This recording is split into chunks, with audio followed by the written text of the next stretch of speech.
Assalamualaikum. Kami dari kelompok 7 dengan mata kuliah Teklab dengan materi konseling terapi Gestalt.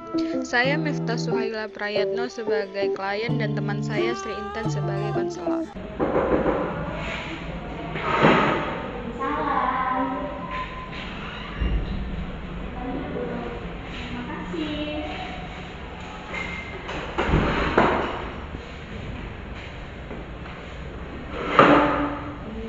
Selamat datang di ruangan konseling saya. Saya Sri Intan Suregar. Saya di sini sebagai konselor dengan kakak siapa?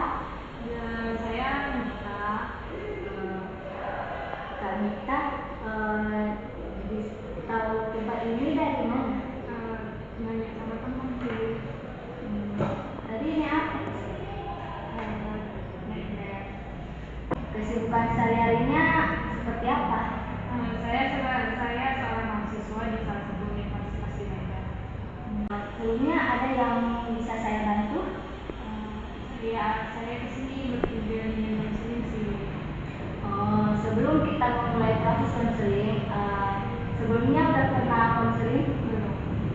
Jadi konseling adalah proses tatap muka antara konselor dan klien untuk membantu klien menyelesaikan jalan keluar masalahnya.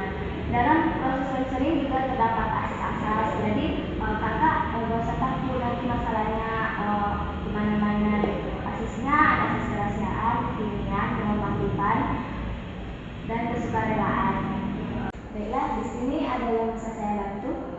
Begini Bu, saya merasa ada yang aneh dengan teman-teman saya. Aneh bagaimana maksudnya? Aneh sekali Bu, semua teman-teman saya seperti menjadi saya Bu, padahal saya tidak pernah melakukan apa-apa, melakukan kesalahan apa-apa terhadap mereka. Saya selalu baik-baik aja pada mereka, bahkan kalau mereka minta tolong, saya pun membantu mereka. Saya selalu memberikan imbalan kepada mereka. Sudah dari berapa lama? Sudah cukup lama sih Bu, tapi kerjanya baru akhir tahun ini. Saya seperti dikucilkan gitu dengan teman-teman saya. Saya tidak tahu apa salah saya Bu. Setiap saya bertanya kepada mereka tentang apa salah saya, mereka nggak pernah menjawab. Mereka selalu menghindar dengan pertanyaan saya itu. Kadang mereka juga cuek, nggak peduli gitu. Maksudnya dikucilkan itu seperti apa? Gini Bu, misalnya saya ingin ikut ngumpul, ngerumpi sama mereka, atau ikut sekedar jalan-jalan sama mereka, tapi mereka seperti tidak menganggap saya ada. Apakah kamu merasa entah kamu berbuat salah kepada mereka? Saya tidak pernah merasa saya berbuat salah kepada mereka.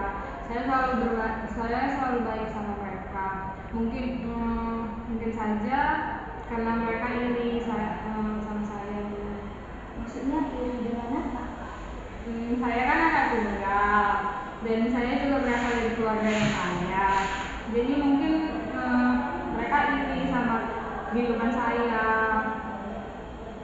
Kenapa kamu berpikiran seperti itu? Ya gimana ya Bu, ya jelasnya Bu, saya punya segalanya sementara mereka tidak. Apakah sikap seperti itu baik buat kamu? Ya gimana ya Bu, sikap yang mana nih dulu Bu? Saya selalu baik pada mereka, saya akui saya memang sering meminta tolong pada mereka. Saya juga memberikan mereka imbalan kok Bu, nggak sekedar minta tolong itu doang. Ya, sikap seperti itu yang ibu maksud. Bagaimana cara kamu meminta tolong kepada mereka? Maksudnya gimana Bu? Maksud ibu, coba kamu peragakan pada ibu bagaimana biasanya kamu minta tolong kepada mereka. Ya biasa aja lah Bu, biasanya Bu. Kalau ada yang mau kayak memfotokopi gitu makalah, saya bilang pada mereka sekalian ya fotokopikan punya aku gitu. Itu kan biasa Bu. Terus saya juga suka minta tolong pada teman-teman dekat saya untuk membawakan tas saya gitu Bu. Saya bilang bawakan tas saya dulu dong, tapi ya sekedarnya aja Bu, sekedar minta tolong kok Bu. Saya juga ngasih mereka uang lelahnya gitu. bukan sekedar saya minta tolong terus saya biarkan mereka. Bahkan saya juga sering traktir mereka makan gitu, kayak nongkrong saya sering traktir mereka gitu Bu. Apakah seperti itu yang kau maksud meminta tolong? Di rumah juga saya setiap minta tolong seperti itu sih Bu. Itu kan biasa aja Bu, seperti apa yang saya lakukan di rumah. Maksud ibu, apakah minta tolong tanpa kata tolong bisa dikatakan sebagai permintaan bantuan? Tapi kan Bu, tapi biasanya saya di rumah selalu minta tolong seperti itu Bu, tidak ada yang kayak nggak ada yang protes gitu kok Bu. Coba kamu bayangkan, seandainya kamu dimintai bantuan oleh temanmu atau orang lain tersebut misalnya ingin meminta tolong pada kamu untuk membawakan tasnya, lalu orang tersebut bilang seperti ini kepada kamu, bawain tas aku dong. Nah, apakah kamu mau menolongnya? Gimana ya Bu? Ya enggak lah Bu, kan saya mungkin akan berpikir berkali-kali untuk menolongnya walaupun dia itu sahabat saya sendiri. Nah, sekarang misalkan kamu mau menolongnya. Setelah kamu menolong teman kamu itu, kamu diberi imbalan berupa uang atau imbalan lainnya. Apa yang kamu rasakan saat itu? Ya, saya merasa seperti saya itu ajudannya, kayak saya itu suruhannya lah Bu. Nah, itulah yang dirasakan teman-temanmu sebenarnya. Mereka hanya ingin kamu berubah, tidak lagi bersikap seperti yang kamu tunjukkan selama ini. Tapi kenapa mereka tidak langsung bilang sama saya Bu tentang kesalahan saya gitu, langsung mengungkapkan ke saya, kenapa langsung mendiamkan saya? Mungkin karena mereka takut mengungkapkan padamu dan mereka ingin perubahan itu langsung dari diri kamu sendiri. Mereka ingin kamu menyadari kesalahan yang telah kamu perbuat itu. Jadi Bu, apa yang harus saya lakukan? Ibu pikir kita bisa memulainya dari hal yang paling sederhana, misalnya dengan menyisipkan kata tolong pada setiap permintaan bantuan. Ibu contohkan ya, misalnya kamu ingin meminta tolong untuk mengopikan makalah pada teman kamu yang bernama entah si A gitu kan. Kamu bisa bilang seperti ini, tolong kopikan makalahku juga ya, buat saya satu. Sekarang coba kamu peragakan, misalnya ibu adalah temanmu.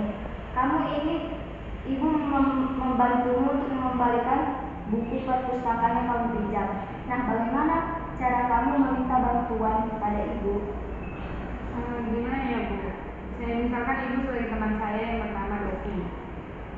Mungkin seperti ini Bu. Dok, saya tidak sempat untuk ke pustaka hari ini. Bisa tolong saya mengembalikan 1-2 buku ke perpustakaan tersebut? Bagus sekali. Ya, seperti ini yang ibu maksud. Kemudian satu lagi, pada saat kita minta tolong pada orang lain, orang tersebut tidak selalu menginginkan imbalan berupa materi atau apapun itu. Tapi dengan ucapan terima kasih yang tulus itu sudah cukup. Oh gitu ya. Baiklah Bu, saya akan mencoba untuk merubah sikap saya yang seperti itu. Oke, bagus itu. Kapan kamu akan mulai merubahnya? Nanti Bu, mungkin setelah konseling ini selesai. Jika saya ingin bertemu pada teman saya, jika saya bertemu mereka nanti, saya akan langsung memperagakan seperti apa yang disampaikan tadi.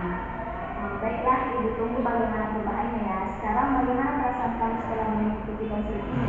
Lumayan lega sih Bu, meski saya belum mencoba yang telah diperagakan tadi pada teman-teman saya. Tetapi saya merasa lega bahwa ternyata selama ini sikap yang saya lakukan itu menjadi penyebab mereka tidak suka dengan saya. Oke, kapan kita bisa bertemu lagi untuk membicarakan perubahan yang telah kamu lakukan tersebut? Sekitar minggu depan Bu bisa? Tepatnya? Di hari Rabu. Baiklah, ibu tunggu kamu minggu depan di sini ya. Terima kasih sudah datang ke ruangan ibu. Iya Bu, baik, sama-sama. Apa kabar hari ini? Baik Bu, ibu gimana kabarnya? Alhamdulillah baik juga. Sebelumnya udah sampai mana dengan proses konseling kita minggu lalu? Tahap penyelesaian sih Bu, tapi penyelesaian di diri saya sendiri. gimana caranya biar saya merubah sikap saya gitu. Terus bagaimana dengan teman-teman? Apakah orang itu sudah menerima dengan perubahan diri sendiri? Saya sudah mencoba untuk menerapkan apa yang dicontohkan ke teman-teman saya, tapi perlakuan mereka tetap sama Bu, tetap ya seperti kemarin itu Bu, tetap ngadimin saya, terus mengasingkan saya. Apakah sebelumnya di antara kalian ada dendam tersendiri? Sebelumnya kami baik-baik aja sih Bu, cuman kemarin ada sebelum kami konseling itu saya punya masalah pribadi sih sama salah satu dari teman saya dulu. Kalau boleh tahu permasalahannya seperti apa ya? Kok sampai segitunya? Gini Bu, saya kan nggak punya pacar gitu Bu. Terus dia sering kali ngejek saya kayak pacaran lah kamu, percuma punya uang, punya segalanya tapi nggak punya pacar. Kan kemana-mana jadi jomblo, nggak ada kawannya gitu. Awalnya saya anggap itu bercanda, ternyata lama kelamaan didiemin kok mereka semakin kayak gitu. Tapi yang sering ngungkapin itu cuma satu orang kok Bu, nggak yang lainnya. Cuman gara-gara dia ya semua jadi ikut-ikutan gitu. Apakah ada yang ingin kamu ungkapkan kepada teman kamu tersebut? Ada sih Bu, ada beberapa yang ingin saya ungkapkan kepada teman saya. Jadi di sini apakah kamu bersedia jika kita melakukan teknik kursi kosong? Gimana ya Bu? Kursi kosong itu seperti apa ya Bu? Kursi kosong itu seperti kamu mengibaratkan di kursi kosong yang depan kamu itu kawan kamu yang mempunyai masalah sama kamu. Jadi ungkapkan yang apa aja yang kamu rasakan kepada dia gitu. Itu kapan bisa kita lakukan? Sekarang juga bisa. Boleh. Ini saya ibaratkan. Ya, ini ibaratkan teman kamu yang bermasalah. Gimana ya Bu? Saya kan nggak mau namanya. Kamu bisa nggak usah bercandanya seperti itu? Saya tuh nggak suka lo bercandaan kamu kayak gitu. Kamu kayak bercandanya ya oke lah boleh sekali-sekali gitu. Tapi terkadang bercandaan kamu itu berlebihan. Apalagi ketika kamu bercanda, saya sedang tidak mood atau tidak suka, sedang ada masalah. Ya kan kita hidup bukan untuk bercanda aja gitu. Kadang apa yang kamu lakukan ke saya juga nggak bagus gitu. Setelah kamu ungkapkan itu, bagaimana reaksi dia yang ingin kamu dengar? Boleh pindah di posisi dia?